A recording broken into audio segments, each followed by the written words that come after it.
How are the new Tf.Contrib.Summary summaries in TensorFlow evaluated?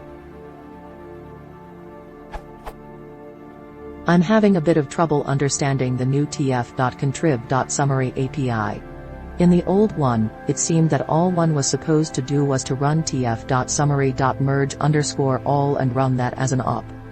But now we have things like tf.Contrib.Summary.record_summaries_every_n_global_steps, which can be used like this.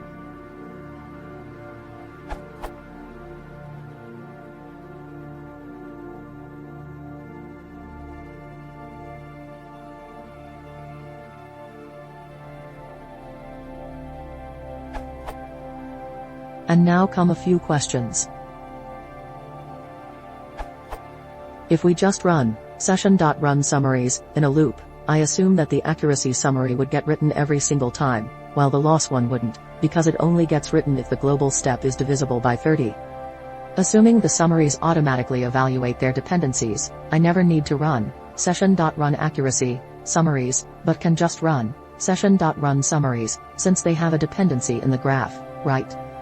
If 2 is true, can't I just add a control dependency to the training step so that the summaries are written on every train run? Or is this a bad practice?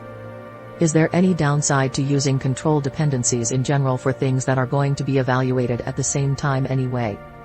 Why does Tf.Contrib.Summary.Scalar and others take in a step parameter?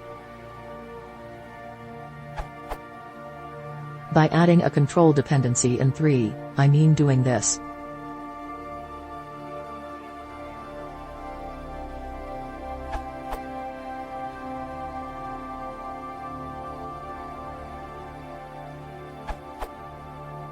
Answer moved from edit to self-answer is requested. I just played around with this a little bit, and it seems that if one combines tf.control_dependencies with tf.record_summaries_every_n_global_steps, it behaves as expected and the summary only gets recorded at every nth step. But if they are run together within a session, such as session.runTrain sums, the summaries are stored every once in a while, but not exactly every nth step. I tested this with n equals 2, and with the second approach the summary was often written at odd steps, while with the control dependency approach it was always on an even step.